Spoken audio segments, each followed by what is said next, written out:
Shalom saudaraku yang terkasih di dalam nama Tuhan Yesus Kristus. Selamat pagi, salam sejahtera untuk kita semuanya. Saya Ardi, menyambut Anda di dalam renungan Kristen Saudara Rohani. Selamat datang kembali di dalam renungan dan siraman rohani pagi hari ini. Harapan kami, semoga saudara yang terkasih dalam keadaan sehat selalu. Kiranya damai dan sukacita Roh Kudus melimpah dan tercurah di dalam hati dan pikiran saudara saat ini. Sebelum kita mulai renungan kita pada pagi ini, marilah kita bersama-sama berdoa. Selamat pagi Allah Bapa di surga, Allah yang Maha Pengasih dan Maha Baik. Terima kasih untuk penjagaan-Mu semalaman sehingga kami bisa tidur dengan nyenyak. Terima kasih untuk pagi yang indah yang Tuhan sediakan untuk kami. Tuhan, kami mau berdoa untuk sahabat, keluarga, dan rekan kami yang sedang sakit. Kiranya Tuhan berkenan untuk menjamah, Tuhan berkenan untuk menyembuhkan segala penyakit yang ada di dalam dirinya. Bagi sahabat pendengar kami yang sedang sakit, berkati juga obat yang dikonsumsi, dokter, perawat, serta keluarga yang mendampingi, biar mereka bisa menjalankan perannya dengan baik dan saudara kami bisa sembuh dan beraktivitas seperti sedia kala. Tuhan, pada hari ini, kami anak-anak-Mu akan melakukan berbagai aktivitas. Kami akan bekerja dan menjalankan tanggung jawab kami, kiranya Kau yang mampukan. Kami serahkan seluruh rencana dan agenda hari ini ke dalam tangan Tuhan. Biar Tuhan yang berkarya dan biarkan semua rencana sesuai dengan kehendak-Mu ya Tuhan Yesus yang baik. Ampuni dosa dan kesalahan kami Tuhan, jadikan kami pribadi yang lebih baik setiap harinya. Terima kasih karena telah membolehkanku untuk kembali menghirup udara segar di pagi hari ini, menikmati seluruh anugerah yang telah Engkau berikan kepadaku. Ajar kami menjadi pribadi yang lebih baik, itu semua karena kebaikan dan curahan kasih yang nyata dari Engkau di kehidupanku. Haleluya! Dalam nama Tuhan Yesus, aku sudah berdoa. Amin. Sahabat pendengar saudara rohani, pembacaan ayat emas Alkitab renungan kita hari ini terambil dari kitab Mazmur 72 ayat 1 sampai dengan ayat 7. Dari Salomo, ya Allah, berikanlah hukum-Mu kepada raja dan keadilan-Mu kepada putra raja. Kiranya ia mengadili umat-Mu dengan keadilan dan orang-orang-Mu yang tertindas dengan hukum. Kiranya gunung-gunung membawa damai sejahtera bagi bangsa, dan bukit-bukit membawa kebenaran. Kiranya ia memberi keadilan kepada orang-orang yang tertindas dari bangsa itu, menolong orang-orang miskin, tetapi meremukkan pemeras-pemeras. Kiranya lanjut umurnya selama ada matahari, dan selama ada bulan, turun-temurun.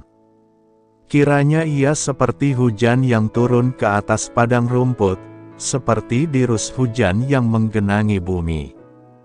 Kiranya keadilan berkembang dalam zamannya dan damai sejahtera berlimpah, sampai tidak ada lagi bulan. Ayat renungan kita pada pagi hari ini terambil dari kitab Mazmur 72 ayat 1 sampai dengan ayat 7. Inti dari ayat emas renungan kita adalah, kiranya ia seperti hujan yang turun ke atas padang rumput, seperti dirus hujan yang menggenangi bumi. Mari kita mulai renungan pagi kita. Kata-kata bijak yang dapat kita petik adalah pemimpin menurut Mazmur. Renungan kita pada hari ini ditulis dan disusun oleh Seri dan Voici. Mari kita mulai kisah inspiratif. Pada bulan Juli tahun 2022, Perdana Menteri Inggris yang sedang menjabat saat itu terpaksa mengundurkan diri, setelah banyak orang merasa integritas beliau telah tercoreng, sementara Perdana Menteri baru yang diangkat menggantikannya pun mengundurkan diri hanya beberapa bulan setelah menjabat. Peristiwa politik tersebut dipicu setelah Menteri Kesehatan Inggris menghadiri pertemuan doa makan pagi tahunan yang diadakan parlemen. Mendengar khotbah dalam pertemuan doa itu, ia merasa tertegur tentang perlunya integritas dalam jabatan publik dan memutuskan untuk meletakkan jabatannya. Ketika menteri-menteri yang lain ikut mengundurkan diri, Sang Perdana Menteri menyadari bahwa ia pun harus mundur. Itulah momen luar biasa yang berawal dari persekutuan doa yang berlangsung dengan damai. Orang percaya dipanggil untuk berdoa bagi para pemimpin politik mereka, dan Mazmur 72 menjadi panduan yang baik untuk melakukannya. Selain mendeskripsikan tugas seorang pemimpin, Mazmur ini juga merupakan doa untuk membantu mereka menunaikan tugas tersebut. Mazmur tersebut menggambarkan sosok pemimpin yang ideal sebagai seseorang yang adil dan berintegritas, pembela kaum tertindas, pelayan mereka yang berkekurangan dan penentang penindasan. Masa jabatan mereka begitu menyegarkan, seperti dirus hujan yang menggenangi bumi, membawa kemakmuran bagi negeri. Meski hanya Mesias yang dapat menjalankan peran tersebut dengan sempurna, rasanya tidak ada standar kepemimpinan yang lebih baik daripada aspek-aspek di atas. Kesejahteraan sebuah negara ditentukan oleh integritas para pemimpinnya. Marilah kita mencari para pemimpin yang sesuai dengan gambaran Mazmur 72 untuk bangsa kita, dan membantu mereka mewujudkan kualitas yang disebutkan dalam Mazmur ini dengan cara mendoakan mereka. Marilah kita renungkan di dalam hati kita. Kualitas apa saja yang Anda cari dalam diri seorang pemimpin? Bagaimana Anda dapat lebih bersungguh-sungguh berdoa bagi para pemimpin lokal dan nasional Anda? Hal ini patut kamu ketahui dan menambah wawasan kamu. Mazmur 72 memiliki kesamaan yang kuat dengan doa Salomo untuk hikmat dalam 1 Raja-Raja 3 ayat 7-9. Ketika menjadi raja, Salomo ditawari Allah apa saja yang ia inginkan lewat suatu mimpi. Ia memilih untuk meminta hati yang faham menimbang perkara, agar bisa menghakimi umat Allah dan dapat membedakan antara yang baik dan yang jahat. Mazmur 72 menunjukkan tema yang sama. Pengarangnya berdoa, "Ya Allah, berikanlah hukum-Mu kepada raja dan keadilan-Mu kepada putra raja, agar ia bisa mengadili umat-Mu dengan keadilan dan orang-orang-Mu yang tertindas dengan hukum." Hikmat, hukum, dan keadilan Allah sangat dibutuhkan seorang raja untuk menjadi bijak dan dapat berkuasa dengan baik. Mazmur ini ditutup dengan puji-pujian kepada Allah, yang melakukan perbuatan yang ajaib seorang diri. Lihat rajamu datang kepadamu. Daun palem adalah lambang keadilan, kebaikan, dan kebijaksanaan sehingga tepatlah jika mereka ingin memperoleh perkara-perkara itu pada diri Tuhan Yesus. Minggu Palmarum tidak berdiri sendiri, tetapi berkaitan dengan Hari Raya Jumat Agung. Makna utama Minggu Palmarum yaitu, Minggu penghayatan akan arti penderitaan, juga dimaksud sebagai Minggu pemuliaan bagi nama Tuhan Yesus. Dua hal yaitu penderitaan dan kemuliaan seolah berlangsung menyatu. Maka makna dari Minggu Palmarum berarti menyiapkan penderitaan Kristus, melalui pemuliaan terhadap pribadi Tuhan Yesus. Dalam minggu ini kita akan membahas tema, "Lihat Rajamu datang kepadamu." Kalimat "lihat, Rajamu datang kepadamu" merupakan pernyataan yang terdapat dalam kitab Matius 21 ayat 5 dan merupakan bagian dari pemenuhan nubuat Perjanjian Lama tentang kedatangan Mesias, khususnya dalam kitab Zakharia 9 ayat 9. Ungkapan Raja datang kepadamu ini mengumumkan kedatangan Yesus. Dalam konteks kitab Matius, Yesus diberi gelar Raja karena kedatangannya ke Yerusalem sebagai Mesias yang dijanjikan, pemimpin yang diharapkan dan dinantikan oleh umat Israel. Ini menegaskan bahwa Yesus adalah Raja yang diutus oleh Allah. Raja yang datang itu akan membawa damai. Ungkapan ini menyiratkan bahwa kedatangan Sang Raja adalah dalam kedamaian dan bukan untuk memerangi atau memaksa. Yesus memasuki Yerusalem dengan naik keledai, simbol kerendahan hati dan perdamaian, bukan dengan kuda yang merupakan lambang kekuasaan perang. Ungkapan ini menunjukkan pemenuhan nubuat Zakharia 9 ayat 9, yang meramalkan kedatangan Raja yang adil dan penuh kemenangan, namun rendah hati dan naik keledai, bukan kuda. Dengan demikian, makna dari pernyataan, "Lihat, Rajamu datang kepadamu," adalah untuk mengumumkan kedatangan Raja yang dijanjikan, dalam kedamaian dan kerendahan hati, sesuai dengan nubuat Perjanjian Lama, dan untuk memicu pengakuan dan penerimaan dari umatnya. Ini adalah panggilan untuk mengakui dan merayakan kedatangan Kristus dalam hidup kita sebagai Raja dan Penebus kita. Minggu Palmarum merupakan sebuah peringatan tentang Yesus yang dielu-elukan dan dimuliakan. Dalam bacaan kita disebutkan bahwa Yesus naik keledai, bukan kuda. Tindakan Yesus yang naik keledai ini sebenarnya hendak memberikan sebuah pesan kepada orang banyak yang mengeluh-elukan, bahwa kedatangan Dia bukan sebagai Mesias yang akan memimpin mereka berperang. Keledai dalam tradisi Timur merupakan simbol damai. Jadi kedatangannya adalah sebagai Mesias yang akan memberikan keselamatan dan mendamaikan manusia dengan Allah. Meski pesan itu jelas disampaikan secara tidak langsung oleh Yesus, tetapi ternyata pada awalnya para murid tidak memahaminya. Peristiwa Yesus dielu-elukan sebenarnya merupakan sebuah peristiwa di mana orang Yahudi membutuhkan sosok yang sanggup untuk membebaskan mereka. Hal ini hendak mengingatkan kepada kita bahwa Yesus adalah sosok yang sanggup untuk membebaskan dan menolong kehidupan setiap umat. Itulah sebabnya kita perlu selalu menghadirkan Dia dalam seluruh aspek kehidupan kita, bukan hanya ketika kita merasa sudah mentok dan membutuhkan saja. Minggu Palmarum merupakan sebuah peringatan Yesus dielu-elukan dan disambut sebagai Raja. Hal ini mengingatkan kepada kita bahwa kita pun harus selalu menyambut kehadiran Tuhan Yesus yang akan senantiasa menolong dan memberkati kita.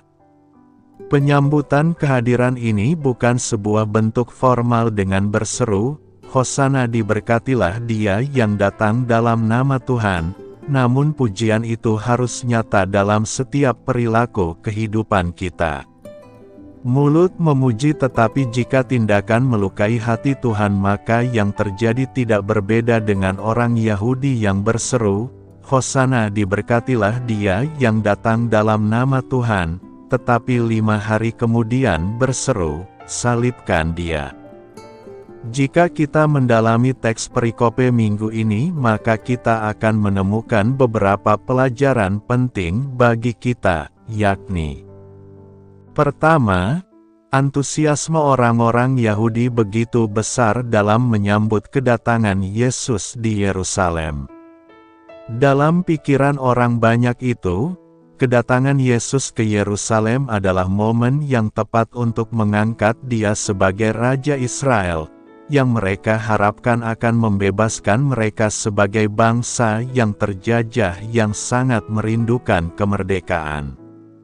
Lalu mereka melantunkan mazmur pujian kepada Allah, sebagaimana diajarkan oleh nenek moyang mereka ketika berziarah ke Bait Allah di kota Yerusalem.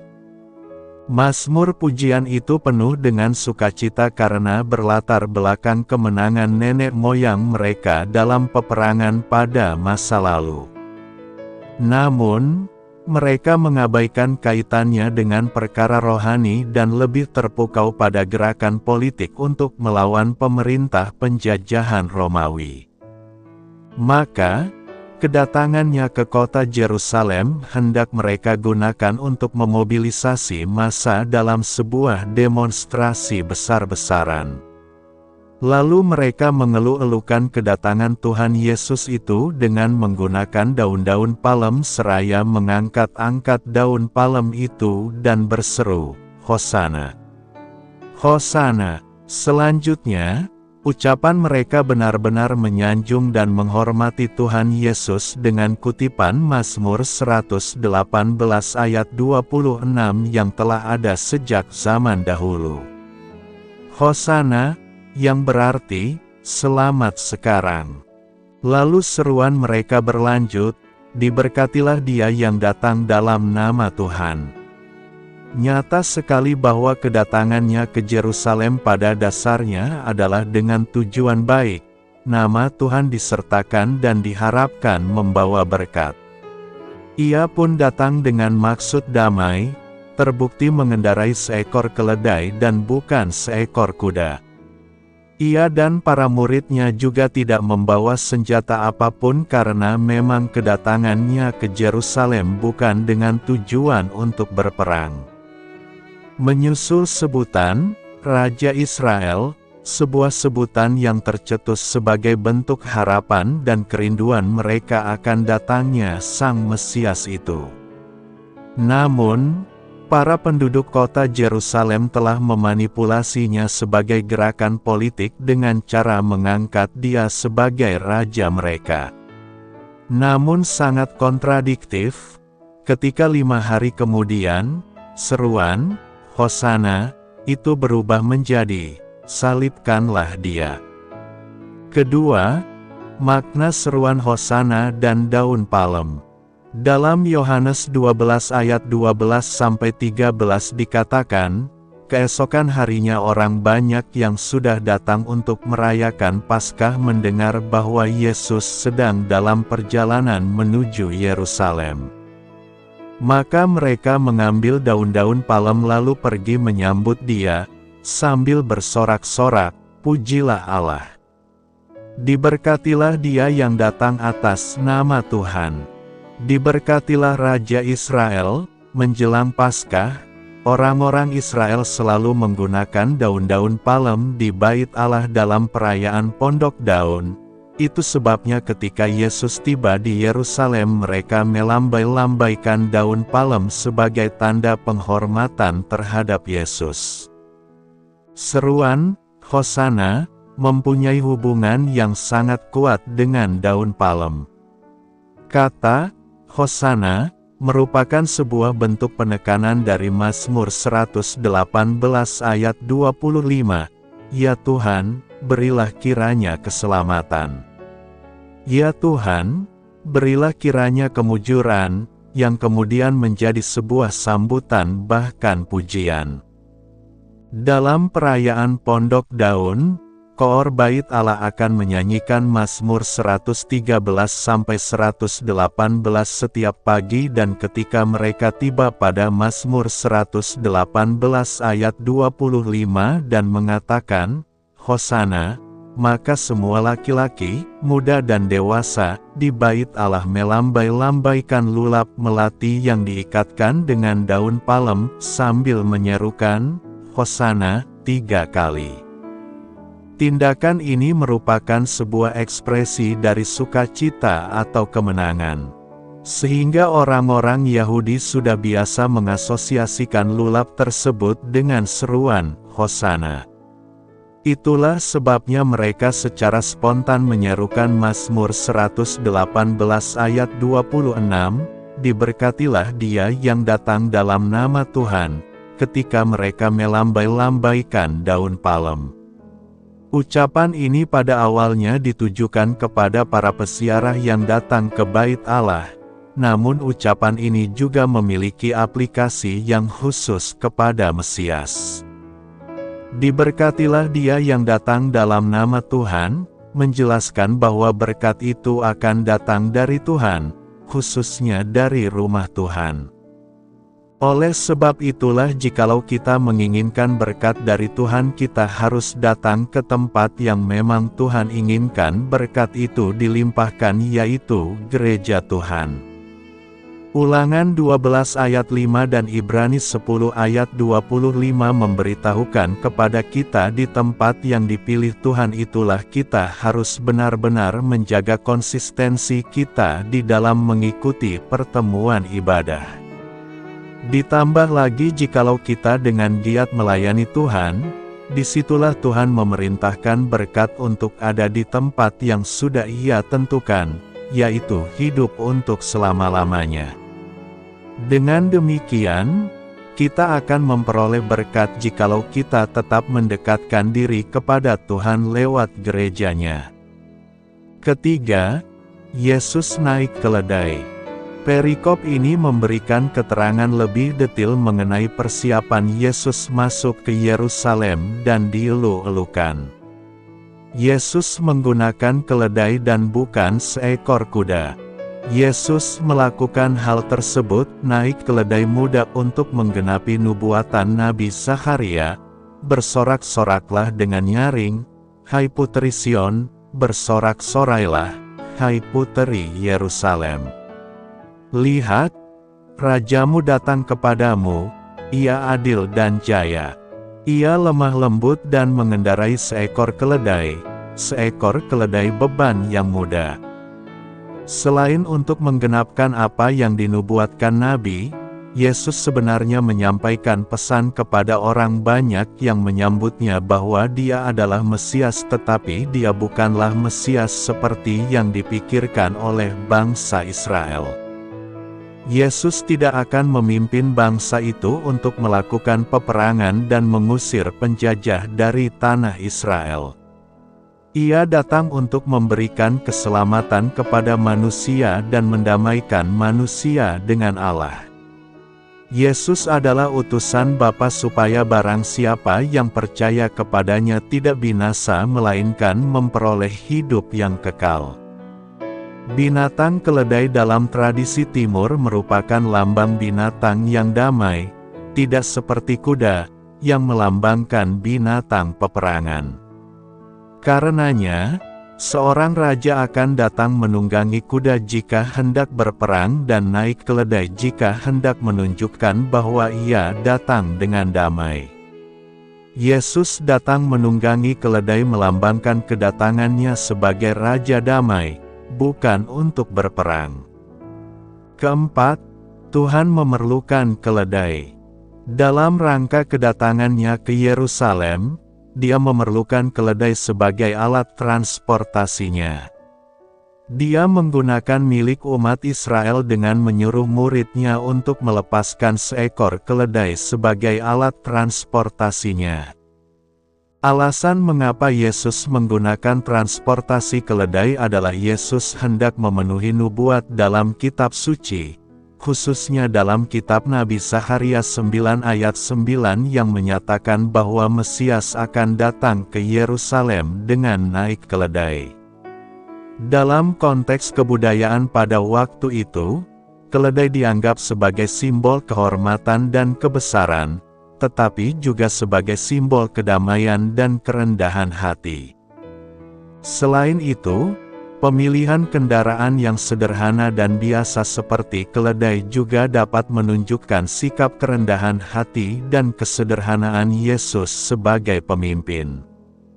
Dalam peristiwa ini, Yesus tidak memilih untuk naik kuda, yang pada waktu itu merupakan simbol kekuasaan dan kehormatan. Dengan menggunakan kendaraan yang sederhana seperti keledai, Yesus mengajarkan murid-muridnya dan umatnya untuk mengutamakan kesederhanaan dan kepatuhan kepada kehendak Allah. Selain itu, memilih keledai sebagai alat transportasi juga dapat memudahkan perjalanan Yesus ke Yerusalem. Keledai merupakan hewan yang mudah didapatkan pada waktu itu dan dapat digunakan oleh orang biasa. Dengan menggunakan kendaraan yang mudah didapatkan seperti keledai, Yesus dapat mengajarkan umatnya bahwa kehadirannya sebagai Mesias tidak hanya ditujukan bagi orang-orang kaya atau berkuasa, tetapi juga bagi orang biasa dan miskin. Dalam konteks peristiwa ini, perintah Yesus untuk melepaskan keledai juga menunjukkan bahwa Yesus memiliki otoritas dan kuasa sebagai Mesias. Murid-muridnya menuruti perintah Yesus dan melepaskan keledai tersebut sebagai tanda ketaatan dan penghormatan mereka terhadap Yesus sebagai guru dan pemimpin mereka. Renungkan, apa yang hendak kita renungkan pada perayaan Minggu Palma ini? Ada beberapa hal yang hendak kita renungkan dalam minggu ini, yakni: pertama, berilah diri kita untuk dipakai Tuhan. Yesus ke Yerusalem dengan menggunakan seekor keledai. Dia menyuruh muridnya untuk melepaskan keledai itu untuk dipakainya. Kita pun sebagai umat ciptaannya harus bersedia dipakai Tuhan sebagai alatnya di dunia ini untuk membawa kabar baik bagi semua orang.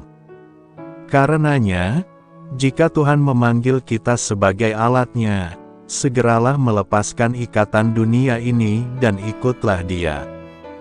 Kedua, mari kita merendahkan hati.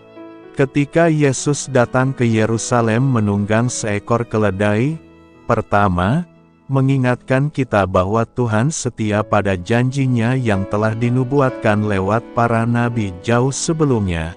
Kedua, menunggang keledai merupakan gambaran kerendahan hati, kelembutan dan kedamaian.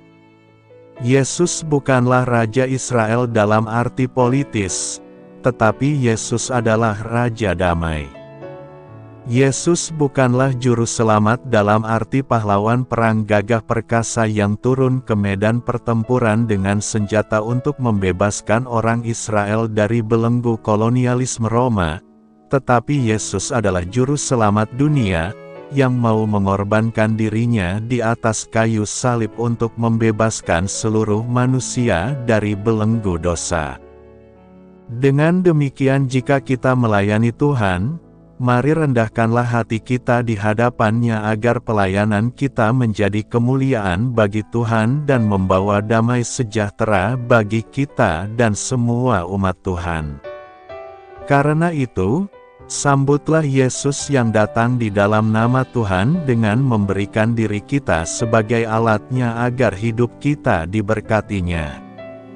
Mari kita pahami sedikit tentang Kitab Mazmur.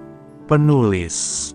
Deskripsi pada pembukaan Kitab Mazmur menyatakan Daud sebagai penulisnya sebanyak 73 kali. Sikap dan identitas Daud secara jelas terlihat pada berbagai mazmur dalam kitab ini. Walaupun jelas bahwa Daud yang mengarang sebagian besar mazmur, ia bukan penulis semuanya. Dua mazmur, yaitu 72 dan 127, kemungkinan besar ditulis Salomo, anak dan penerus Daud.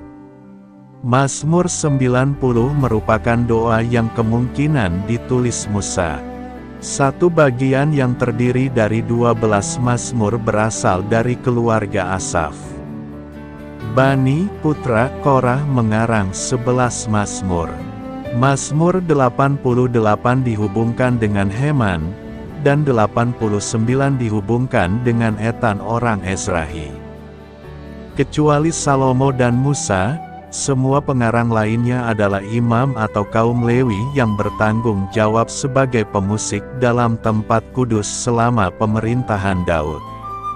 Sekitar 50 mazmur tidak menyebutkan nama penulisnya.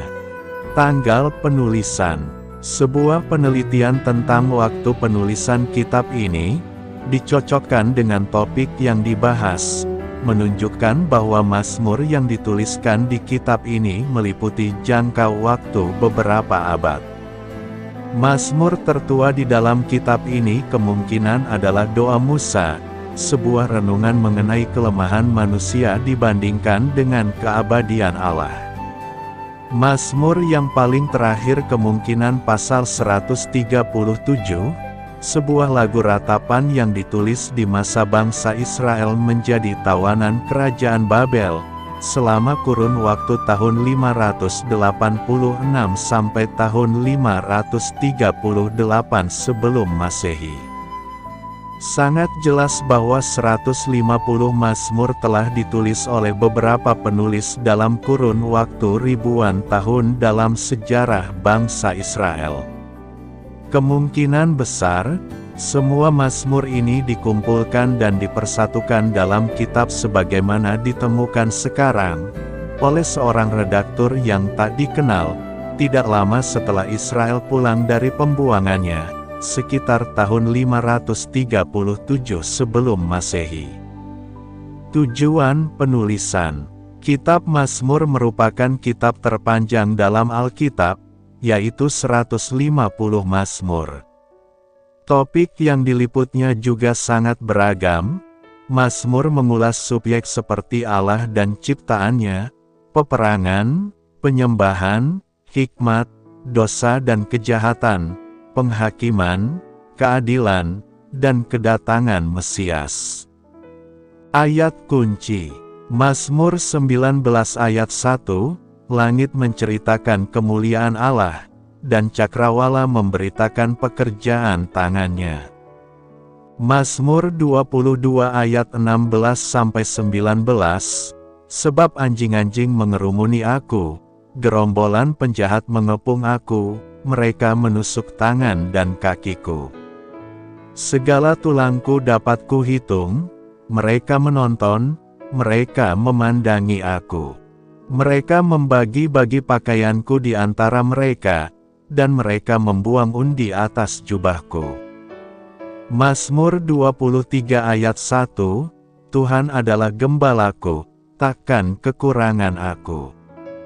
Mazmur 29 ayat 1-2, kepada Tuhan, hai penghuni sorgawi, kepada Tuhan sajalah kemuliaan dan kekuatan. Berilah kepada Tuhan kemuliaan namanya, sujudlah kepada Tuhan dengan berhiaskan kekudusan. Mazmur 51 ayat 10, jadikanlah hatiku tahir, ya Allah, dan perbaharuilah batinku dengan roh yang teguh. Mazmur 119 ayat 1-2, berbahagialah orang-orang yang hidupnya tidak bercela, yang hidup menurut Taurat Tuhan. Berbahagialah orang-orang yang memegang peringatan-peringatannya, yang mencari Dia dengan segenap hati. Kitab Mazmur merupakan koleksi doa, sajak, dan lagu pujian dari para penyembah Allah, yang ditulis dengan segala pujian dan hormat. Bagian dari kitab ini digunakan sebagai buku nyanyian pujian bangsa Israel pada zaman dahulu. Keterkaitan dengan musik dalam kitab Mazmur dapat dinilai dari judulnya. Mazmur diambil dari kata Yunani yang berarti sebuah lagu yang dinyanyikan bersama dengan alat musik. Rencana Allah mengirimkan juru selamat bagi umatnya menjadi tema yang diulang berkali-kali dalam kitab Mazmur. Ramalan tentang Mesias bisa ditemukan dalam berbagai bagian di kitab Mazmur. Mazmur 2 ayat 1-12 menggambarkan kemenangan Mesias dan kerajaannya. Mazmur 16 ayat 8-11 menggambarkan kematiannya dan kebangkitannya. Mazmur pasal 22 menggambarkan juru selamat yang menderita di atas kayu salib dan memberi nubuatan yang terperinci mengenai penyaliban. Semuanya digenapi dengan sempurna. Bernyanyi memuji Allah adalah salah satu dampak bagi orang yang didiami Roh Kudus. Mazmur merupakan buku pujian gereja mula-mula yang mencerminkan kebenaran di dalam Kristus. Allah masih tetap Tuhan yang sama dalam semua mazmur. Akan tetapi, kita meresponinya dengan berbagai cara, menurut situasi yang kita alami dalam kehidupan kita. Sungguh luar biasa Allah yang kita sembah. Pemazmur berkata, Ia yang tinggi dan ditinggikan di atas segala pengalaman manusiawi tetapi juga dekat dengan kita dan berjalan selangkah demi selangkah menelusuri jalan kehidupan bersama-sama dengan kita. Kita dapat membawa semua perasaan kita kepada Allah, tanpa mempedulikan betapa negatifnya itu, atau dipenuhi dengan berbagai keluh kesah. Namun kita dapat merasa lega bahwa Ia akan mendengar dan mengerti. Pemazmur mengajarkan bahwa doa yang paling bermakna adalah tangisan yang meminta pertolongan kepadanya, di mana kita merasa tidak sanggup sendirian menanggung berbagai masalah hidup ini. Sukacita Mazmur ini merupakan nyanyian yang berisi permohonan bagi Raja. Syair Mazmur ini disadur oleh Salomo dari doa pengharapan Daud baginya sebagai penerus dinasti kerajaan Daud. Nada pengharapan semakin ditemukan hingga akhir bacaan, saat pemazmur sepertinya mengungkapkan istilah yang cukup terkenal, Filiabitur nomen ejus, yang arti sederhananya penuh dengan pengharapan, namanya akan dilanjutkan kepada angkatan selanjutnya. Selagi dunia ini masih berdiri, semua bangsa menyebutnya bersukacita. Refleksi perenungan ini berisi nubuatan mengenai kejayaan dan keberlangsungan kerajaan Allah dalam Tuhan Yesus Kristus yang diperlambangkan oleh masa pemerintahan Salomo. Di dalam Mazmur ini Daud memaparkan kepada Salomo gambaran yang ideal tentang hubungan antara pemerintah, Tuhan, dan rakyatnya. Melalui Mazmur ini Daud mengajarkan kepada rakyatnya untuk mendoakan Salomo agar menggunakan kuasa yang diterimanya dari Tuhan, bukan demi keuntungannya sendiri, namun sebaliknya bagi kesejahteraan seluruh rakyat. Sejalan dengan perkembangan sejarah Israel yang berkali-kali jatuh ke dalam tangan raja-raja dan penguasa asing yang lalim, maka Mazmur ini di kemudian hari digunakan sebagai doa pengharapan akan kedatangan Mesias sebagai Raja Israel yang sejati. Sifat-sifat mesianik Mazmur ini tampak pada karakteristik raja yang digambarkannya. Ia memegang pemerintahan di bumi ini selama dunia belum lenyap, dan namanya tetap untuk selama-lamanya. Kata-kata puisi seperti ini dirasakan sangat berlebihan bagi bangsa Israel jikalau ditujukan bagi seseorang raja yang adalah manusia biasa. Para penulis Perjanjian Baru mengaplikasikan konsep tentang Mesias ini pada Tuhan Yesus Kristus. Nama Allah di dalam Tuhan dan Juru Selamat kita, Tuhan Yesus Kristus, akan terus dirayakan dan disebut-sebut dalam mewujudkan tiap pengharapan. Mari kita menjadi, lidah akan mengakui namanya dan setiap lutut akan bertelut di hadapannya. Mari terpikat dengan ayat demi ayat di perikop kali ini, hingga ayat terakhir terimalah juga maknai dengan sukacita, pengharapan dalam dan darinya. Saat ini kita sudah menerima semua rahmat keselamatan itu penuh sempurna. Kiranya keadilan berkembang dalam zamannya dan damai sejahtera berlimpah, sampai tidak ada lagi bulan, selamat bersukacita dan memengaruhi orang lain untuk terus berpengharapan. Amin. Doa saya menyertai saudara sekalian. Marilah kita menyampaikan doa syafaat. Ya Bapa, mampukanlah para pemimpin kami untuk menjadi orang-orang yang adil, berintegritas, dan bersikap luhur. Amin. Sampaikan harapan dan permintaan saudara kepada Tuhan.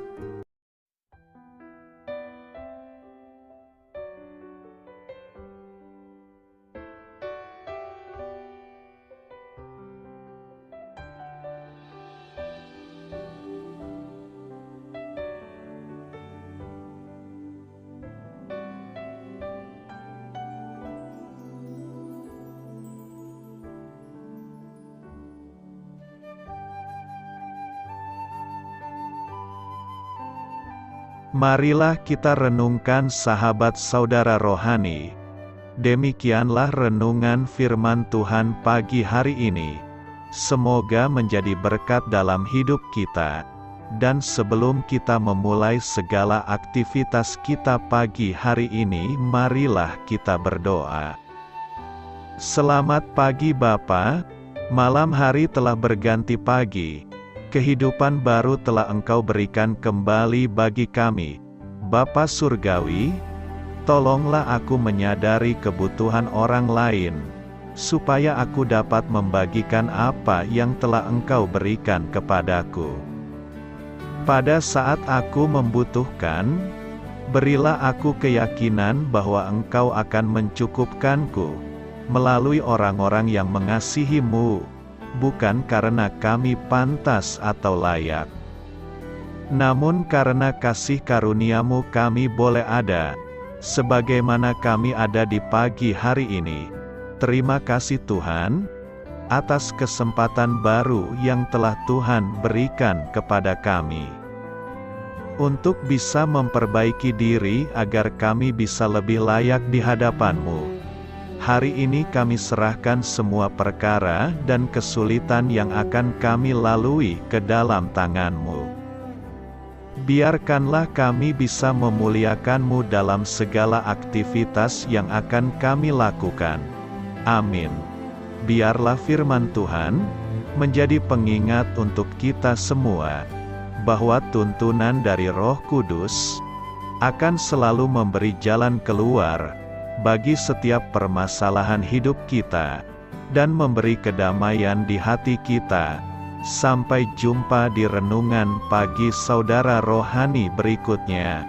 Kiranya Tuhan selalu memberkati saudara semua hari ini. Amin. Shalom.